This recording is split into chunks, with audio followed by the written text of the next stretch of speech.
afternoon. My name is Yasmin Moreno, and I will be providing an analysis based on the leadership and team dynamics of the movie Coach Carter. This is for my leading teams in organization course class, and this presentation will be about a coach that leads a problematic team into a more successful, cohesive group. We begin with the team issues. So the first issue I would like to address is the lack of discipline and accountability. And the story starts off with the players skipping class, skipping practices, not caring about their GPA, fighting during games. And this is something that coach was able to observe. And as a leader, he started to enforce a contract that the players were assigned to follow if they wanted to be on the team. And this included getting a 2.3 GPA score, changing their outfits for games, and overall not missing classes and practices. So he enforced these strict rules with the academic contracts. So the issue too is that after listening to these changes, the players were resistant, and they started to push back on Coach Carter's approach, saying that it was unfair and unjust, that he was trying to push them higher than the standard of the school.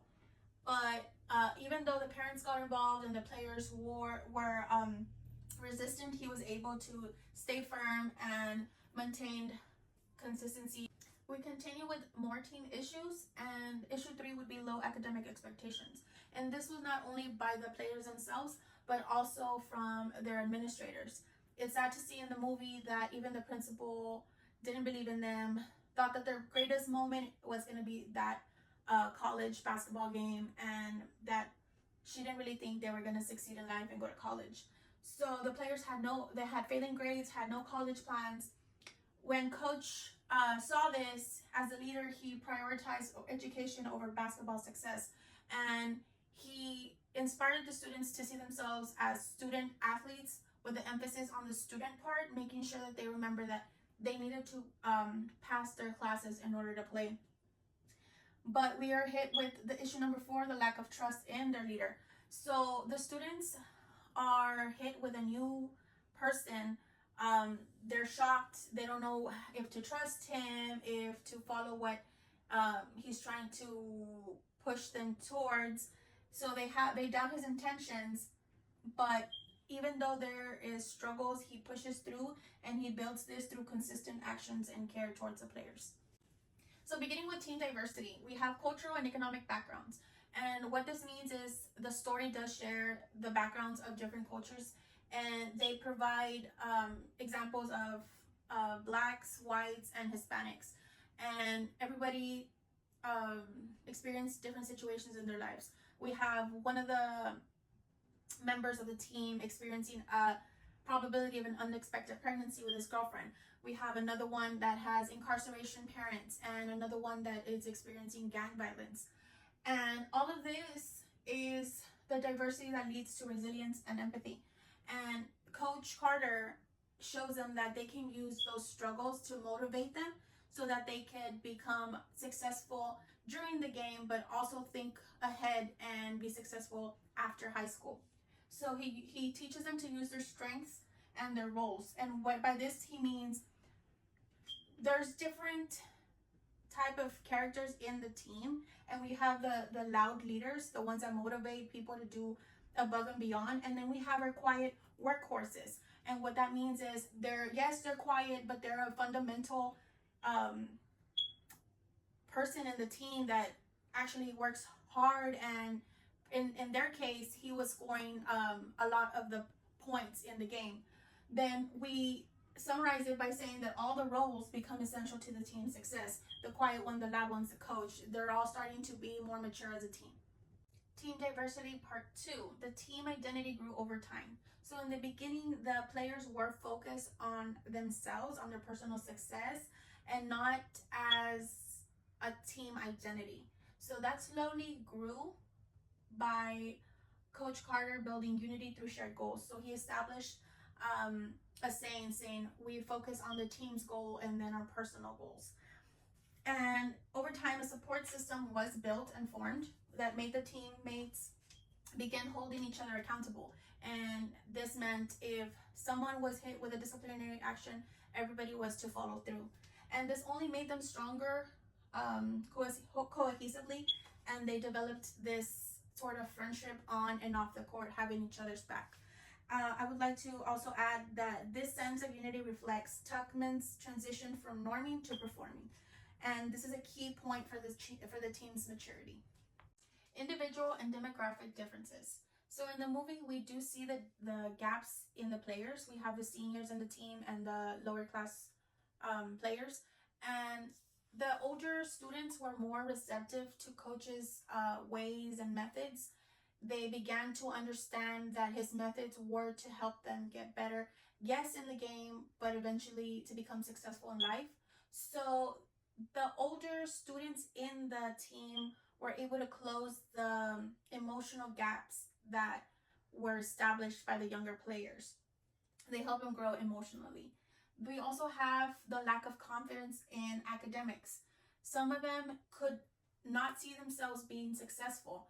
They thought, there's no way I will be able to play because there's no way I can pass my classes. And Carter's expectations shifted their mindset. Even after the gym ban was lifted, they kept studying, they kept working hard, and they weren't gonna play until they met their coach's expectations. Individual and demographic differences, part 2. So, like I had mentioned in previous slides, the home life and external pressure. So, like I had mentioned, the unexpected pregnancy, the lack of push towards these students for academic growth really impacted them. Their family struggles, the poverty, it distracted the students from what was very important, which was their education. And Carter offered to structure this long-term vision. He helped them view past their high school, past their basketball career, and helped them see that they were more than just athletes playing for a team, but that they could be citizens that would benefit society eventually, and they wouldn't have to end up like their family members. But then we see the community pushback, and what that entails was, because the students weren't meeting their goals and their contract expectations, they were punished by not playing. The community pushback was people going towards coach saying, hey, you need to let these boys play and you shouldn't be so hard on them. But he did remain firm, and even though they criticized him and they took a stand and they actually voted against him, the players were supportive toward what he was trying to educate them on. So his consistency taught integrity under pressure. Dysfunctional behaviors, part 1. So the fear of conflict. And what does that mean? The players knew that they weren't doing what they were supposed to. They knew they were failing, but the fear of conflict avoided them calling out each other on their bad habits. So they avoided direct feedback, and it just got worse and worse. So this was preventing their growth. Carter taught respectful confrontation and respectful confrontation and communication. And what does this mean? Coach called them out on it.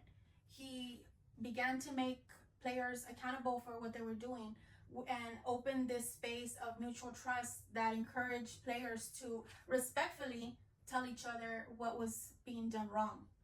So the lack of team unity. Like I mentioned, the early selfish play style caused division. So in the beginning of the movie, you can see how they were saying, hey, you were the one that messed up. I was doing everything correct, and we lost because of this, or we lost because of that. So they weren't acting as a team. And once they were able to create this open communication relationship, they were able to quickly better their team style. And this helped them move past Linsoni's second dysfunction and mature as a functioning unit. So Carter shifted focus to team goals. Dysfunctional behaviors, part 2. So avoidance of accountability. And what does this mean? It means that the players were holding back information from coach, and it did take them a while to figure this out. They were saying their classes were going by smoothly when all of this was a lie. And when he finally figured this out, a lot of players weren't following through on their promises. They did sign that contract that said that their GPA was going to be above actually at the 2.3 mark. And once they were pressured to follow through, we did have one player that just wasn't having it. And Carter held them responsible consistently. And how? He didn't let them play. He closed down the gym. He made sure that they followed through. And even though it was a process and a fight against the community, against the school, he pushed through and he held them responsible positively, and it worked. It attention to results. So in the beginning, the players were focused on their personal glory, on how they were making themselves look good so that they could impress either girls or other people. And they weren't focused on winning. They were focused on winning and not actually growth as a person. And Coach Carter realized this, and he began to prioritize the long-term success over the short-term glory. So what does this mean? He told him, yes, we passed this level or we made it this far, but we need to continue working this hard to become successful, not just here, but overall as a person. And this addressed Leoncelli's final dysfunction, inattention to results. So in conclusion, do I agree with Carter's leadership? I would say yes. It is exactly what the team needed, a tough love approach that helped him build trust and unity and responsibility and encourage high expectations towards the team. He addresses the dysfunctions and he builds a performing team, just like we see in Tuckman's model. He addressed every single part of it, encouraging healthy conflict, fostering commitment, ensuring accountability, and aligning the team towards these results. The players didn't just become better athletes, they became better people. And this is all by following their leader, and he was a positive one. The references that were used were the 5 distinctions of a team by Patrick Lencioni, created in 2002.